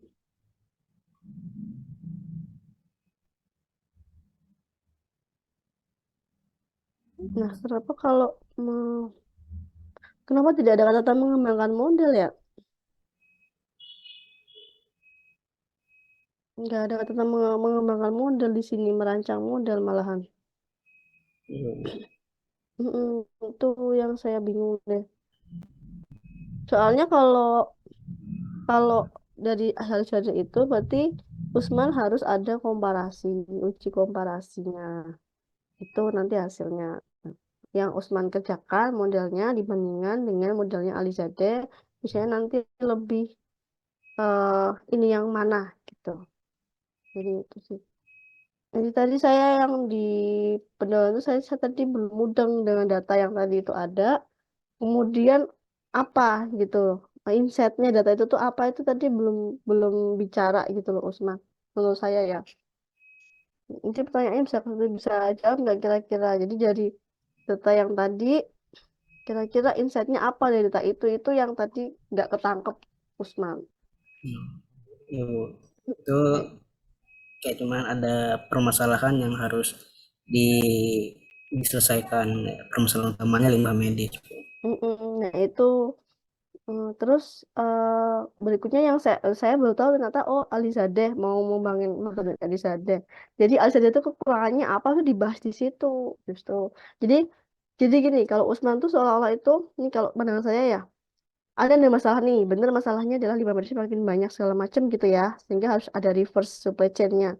Nah saya kira dari situ Usman bikin model baru nih ternyata kan enggak kan pengembangan dari nah harusnya penelitian sebelumnya itu kekurangan di mana itu yang belum dibahas jadi nanti tinjauan pustakanya itu harusnya ada nggak cuma punya ini ngomongin ini punya ini ngomongin ini tapi tuh kamu tuh dikasih tahu punya ini ngomong ini kekurangannya di mana ini ngomongin kekurangannya di mana nah saya tuh ngembangin yang ini untuk nyelesain gap yang di sini gitu itu yang belum ketemu sih menurut saya jadi sebenarnya itu aja sih.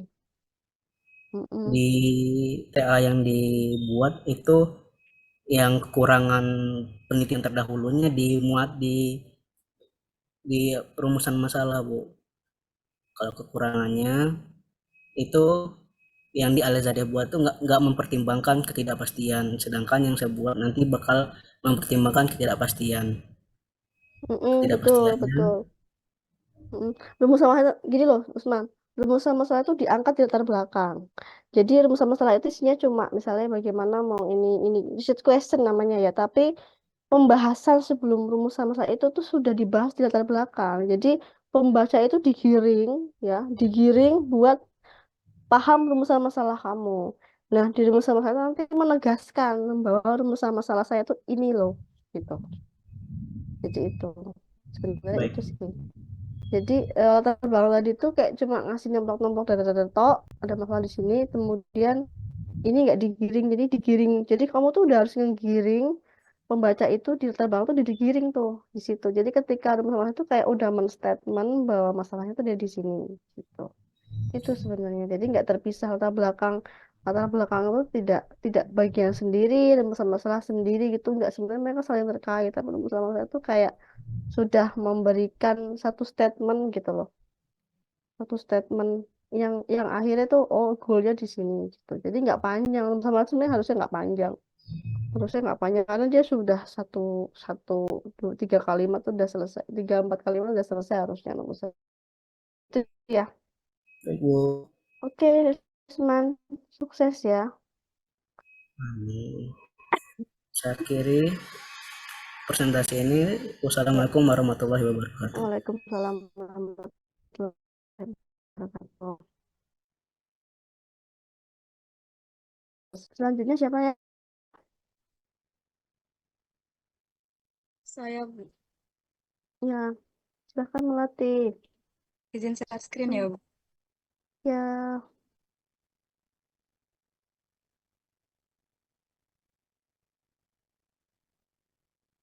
Baiklah, Assalamualaikum warahmatullahi wabarakatuh. Waalaikumsalam warahmatullahi wabarakatuh. Sebelumnya terima kasih kepada Ibu Dian karena telah memberikan kesempatan kepada saya untuk mempresentasikan tentang penelitian yang akan saya bawakan. Jadi penelitian saya ini judulnya adalah Perancangan Macrovisual Basic for Application atau VBA menggunakan model waterfall sebagai alat bantu penghitungan data nilai siswa di SMP Negeri 24 Bandar Lampung.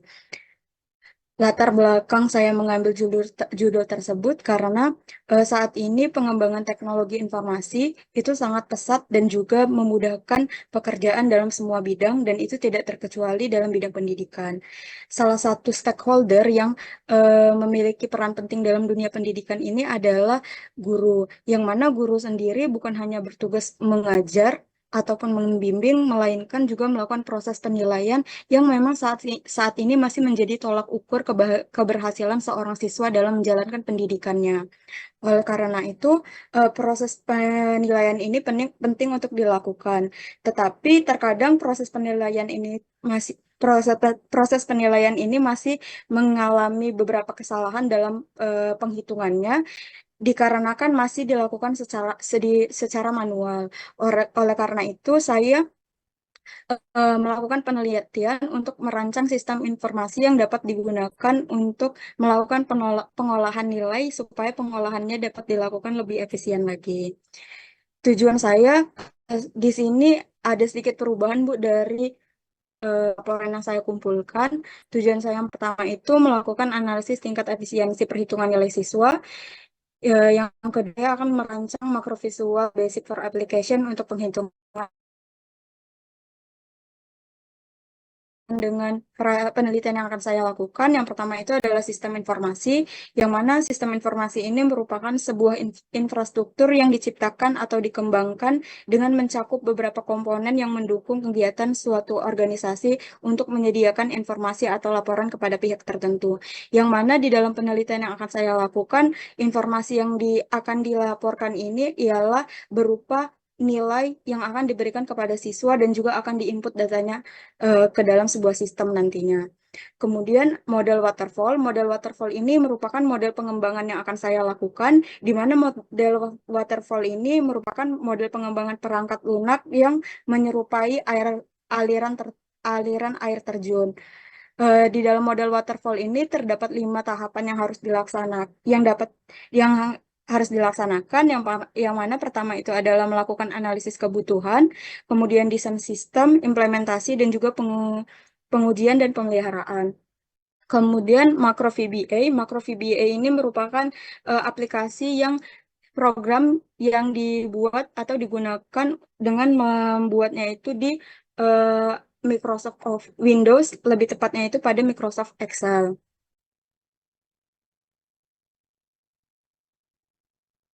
Kemudian yang terakhir, ini matriks penelitian, yang mana di sini matriks penelitiannya itu perbandingan antara objek dan juga output atau luaran dari penelitian. Dapat dilihat bahwa di sini jenis penelitian saya itu terletak di objek SMP dan juga outputnya nanti adalah VBA perhitungan nilai siswa. Di sini perbaruan yang saya buat itu adalah dari segi objeknya, karena untuk perhitungan nilai siswa berbasis VBA ini sendiri sudah pernah dilakukan oleh beberapa peneliti, tetapi di dalam kedua penelitian ini terdapat kekurangan yang saya coba untuk lengkapi nantinya dengan melakukan penelitian di objek yang berbeda. Baik, Bu, demikian presentasi dari saya. Oke. Metodenya masih belum ya, pendekatannya VBA tadi ya. Oke, yang latar belakang coba melatih.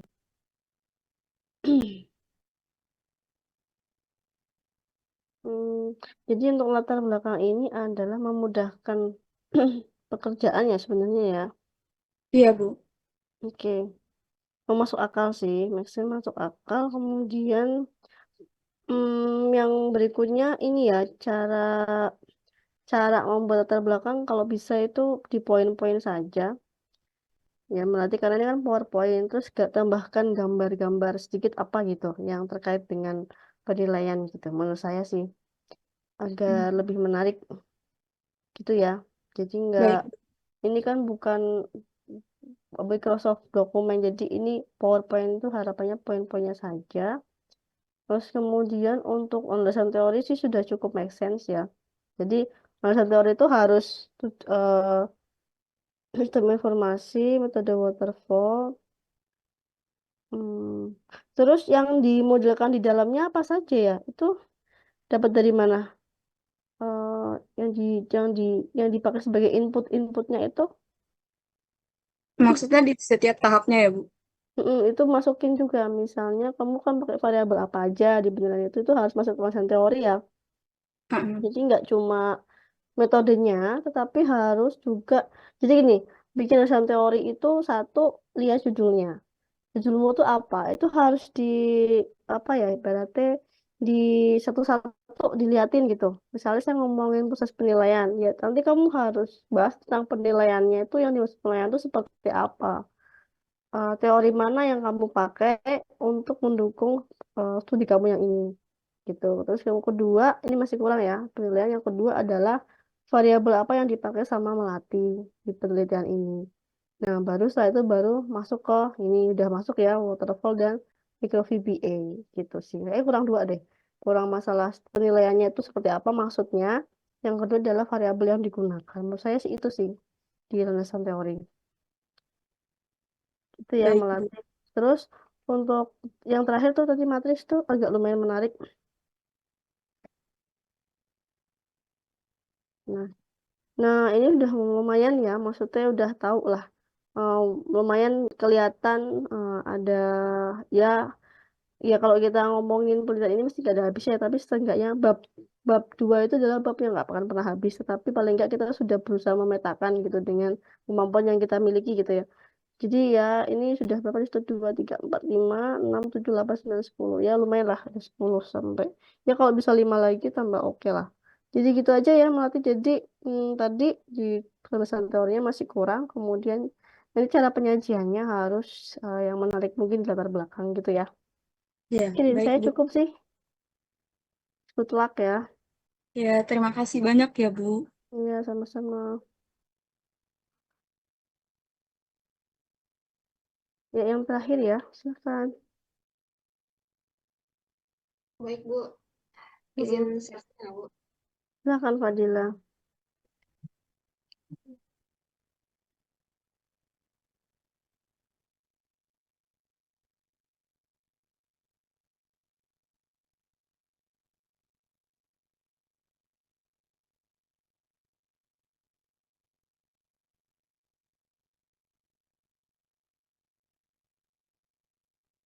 Loh, kok?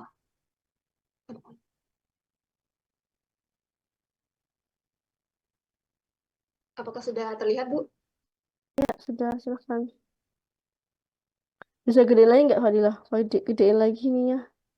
36, 50 gitu. Yang bawah itu tuh. Yang bawah dibesarkan. Bisa nggak? Nah, ya sip. Nah, ya. Oke, Assalamualaikum warahmatullahi wabarakatuh. Waalaikumsalam Selamat warahmatullahi wabarakatuh. selamat sore kepada Bu Dian Fajarika, STP MT sebagai dosen pengampu metodologi penelitian. Pada kesempatan kali ini saya akan mempresentasikan mini seminar dari proposal tugas akhir saya yang berjudul optimalisasi daya transportasi menggunakan Vogels Approximation Method atau FAM, Northwest Corner atau NWC, dan Modified Distribution atau MODI pada topography beras X. Untuk latar belakangnya sendiri, saya melakukan penelitian ini dikarenakan adanya peningkatan biaya distribusi di toko grosir beras X yang diakibatkan oleh ketidakteraturan rute dan relokasi dari pengiriman. Oleh karena itu, mengakibatkan biaya operasi yang meningkat yang mempengaruhi daya beli dari masyarakat. Oleh karena itu, saya memberikan solusi berupa melakukan proses perbaikan dengan menggunakan metode transportasi yang efektif untuk mengoptimalkan biaya. Untuk rumus masalah, yang saya gunakan adalah bagaimana mengoptimalisasikan biaya transportasi menggunakan FAM, NWC, dan Modified Distribution. Dan untuk tujuan penelitian adalah mendapatkan solusi optimal dari biaya transportasi menggunakan metode Vogels atau FAM, NWC, dan MODI. Lalu untuk landasan teori, saya menggunakan FAM atau Vogels Approximation yang merupakan metode untuk solusi awal dalam algoritma transportasi. Lalu FAM ini dapat membantu alokasi sumber daya dari objek yang saya gunakan. Lalu untuk NWC atau Northwest Corner merupakan metode dengan mengeluarkan sumber dan lokasi tujuan yang dimulai dari sudut kiri atas, kemudian bergerak ke arah kanan atau ke arah bawah berdasarkan kapasitas dari suplai dari sumber ataupun tujuan. metode NWC ini digunakan untuk solusi awal yang memiliki hasil optimal yang cepat. Lalu untuk metode MODI merupakan metode perkembangan dari metode stepping stone yang digunakan untuk optimalisasi tambahan setelah alokasi awal dan memberikan hasil yang paling efisien. Untuk matriks penelitian saya menggunakan metode FAM dan NWC yang didukung dengan uji optimalisasi dengan menggunakan MODI. Untuk rencana metode penelitian, untuk jenis penelitian yang saya gunakan, penelitian ini termasuk kuantitatif deskriptif dan pengumpulan data berupa survei dan wawancara. Ada dua data yang akan saya ambil, yaitu data primer berupa data biaya transportasi, rute distribusi, dan kapasitas transportasi yang mungkin digunakan di objek tersebut.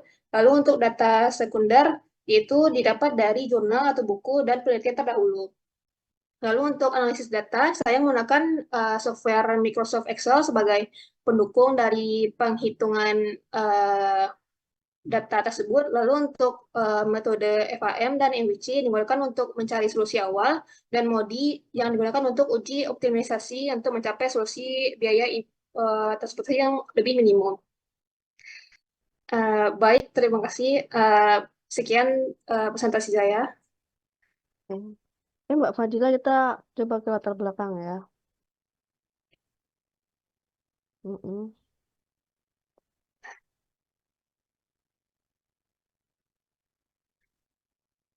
Di latar belakang ini yang pertama kan garis itu beras X ya.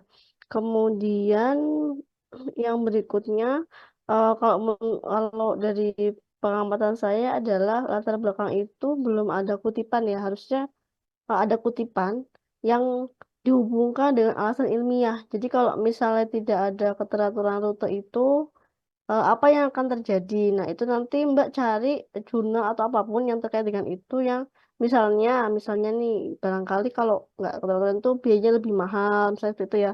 Nah, itu tuh harus ada yang statement itu yang dinyatakan dari peneliti lainnya yang pernah meneliti juga seperti ini gitu loh Mbak Fadila. Itu menurut saya kekurangannya di situ. Alasan-alasan ilmiahnya itu belum disertakan di situ. Gitu Baik, ya, Bu. Mbak. Itu harusnya ada. Objeknya Jadi nanti sama atau beda, Bu? kenapa? Objeknya itu harus sama atau beda, Bu? Oh, nggak harus sama, tetapi yang harus menyatakan bahwa rute sama alokasi pengiriman itu menyebabkan ketika tidak teratur itu menyebabkan masalah A, B, C gitu. Entah dia mau tentang kalau sama oke, kalau makin mirip makin bagus. Tapi kalau nggak ada yang mirip, berarti Mbak cari yang sesuai dengan topiknya aja, masalah routing ini gitu. Gitu ya, Mbak. Baik, Bu. Jadi kita tuh harus ngasih alasannya tuh nggak latar belakang tuh isinya itu adalah kasus, jadi nggak studi case banget, kasus sama ilmiah landasan ilmiahnya dimasukkan ke situ untuk penguatan. Jadi penguatan mengapa sih sebenarnya penting dilakukan gitu? Kok penting? Kenapa harus dilakukan optimalisasi gitu? Terus yang berikutnya saya menyoroti ini yang rumus masalah tujuan saya oke. Eh, Kemudian berikutnya di kutipan landasan teori ya. Landasan teori itu ini untuk semuanya aja ya. Jadi untuk semuanya aja. Jadi landasan teori itu nggak melulu tentang metode ya teman-teman. Tapi sekarang kita lihat di judulnya ya. Judulnya tadi kan optimalisasi apa tuh Mbak? Biaya transportasi. Nah, optimalisasi biaya transportasi ya. Harusnya Mbak juga harus mulai dari biaya transportasi itu. Jadi itu juga dijelaskan. Misalnya biaya transportasi apa aja yang mulai biaya transportasi. Jadi tetapi gunakan semua penjelasan dan mungkin jelasin variabel yang memuat biaya transportasi. Tapi yang terkait dengan penelitiannya Mbak aja, ya. Yang jangan memasukin macam-macam. Jadi jelasan teori, tapi yang kira-kira yang Mbak Fadilah itu mau adopsi dari situ, gitu. Jadi nggak cuma ngomongin tentang metode, tapi juga tentang biaya transportasinya. Tapi yang dimasukkan ke dalam landasan teori adalah yang mau Mbak pakai. Jadi kalau kata si misalnya kalau saya Forester itu biaya transportasi itu isinya adalah A, B, C. Nah, itu yang Mbak Fadila mau pakai itu yang dimasukkan ke latihan teori gitu. Jadi jangan dimasukin yang macam-macam gitu sih. Itu yang Mbak Fadila. Baik, Bu. Menurut saya sih itu aja sih. Sudah cukup baik ya dalam memodelkannya. Semoga ya silahkan dilanjutkan, sukses untuk Fadila nanti. Oke. Bu. Baik, Bu. Ya, Terima kasih. sama-sama. Sudah semua ya hari ini ya ada 4 orang. Nanti disiapkan yang teman-teman nunggu data minggu depan. Saya cukup ya. Ada pertanyaan nggak sampai sini? Hmm, kayaknya cukup ya untuk hari ini. Terus, siapa tahu ada yang masih mau bertanya. Saya kasih waktu semenit deh. Ibu izin bertanya. Mm-mm. Kan kemarin kan di GCR saya kan di komen buat kalau Mm-mm. metode itu tidak boleh pakai jurnal turunan gitu ya Bu ya. Mm-mm. Nah berarti harus nggak apa-apa Bu kalau semisal jurnal yang dikemukakan oleh sumbernya itu tuh tahun 19-an gitu Bu. Oh, nggak apa-apa. Kalau alasan teori itu nggak ada masalah, Mbak. Jadi itu kan ilmu pakem. Kalau ilmu pakem itu nggak apa-apa. Justru kita kembalikan kepada yang aslinya. Nanti misalnya ada pengembangan boleh. Misalnya kalau misalkan saya pakai ilmunya Jang 93 gitu ya. Tapi ada yang baru nih, menurut ini baru. Tapi kalau mereka hanya menggunakan yang sama, ya mending kita pakai yang aslinya aja. Nggak ada masalah. Jadi menunjukkan bahwa kita pakai teori ini yang aslinya gitu. Kan jurnal itu kan cuma pakai-pakai aja, bukan berarti mereka penemunya kan. Nah, yang harus Mbak citasi itu adalah hasil penelitian dari misalnya si Fatimah yang memakai ilmu teorinya si Jang ini, misalnya gitu. Itu hasilnya apa? Misalnya mendukung nggak uji penelitiannya Mbak Dina atau enggak gitu. Itu aja sebenarnya. Bukan berarti kita makainya punyanya Fatimah enggak. Tapi Fatimah ini hanya menggunakan ilmunya si Jang nih, Jang 93 gitu. Nah, jadi kita ya pakai Jang juga. Tapi yang kita pakai di Fatimah ini adalah hasilnya Fatimah itu apa. Misalnya ternyata menurut Fatimah penilaian untuk kedisiplinan, penilaian untuk kerapian itu tidak mempengaruhi dari attitude dari siswa misalnya gitu. Nah, Mbak Dina mau pakai itu, apakah di Mbak Dina itu pengaruh nggak, mempengaruhi apa nggak gitu. Jadi itu bisa dipakai hasil penelitiannya dia. Tapi kalau teori untuk metode, penguatan metode itu gunakan yang memang yang punya teorinya, yang punya metodenya itu yang kita kembalikan. Jadi itu nggak menjadi sesuatu yang ambigu ya, menjadi sesuatu yang bias gitu. Itu sih. Baik Ibu, terima kasih. Ya, sama-sama. Saya cukup ya, sudah hampir setengah 6 ya. Terima kasih atas hari ini. Selamat beraktivitas. Saya tutup ya. Wassalamualaikum warahmatullahi wabarakatuh. Waalaikumsalam warahmatullahi wabarakatuh. Terima kasih Makasih, Bu. Bu.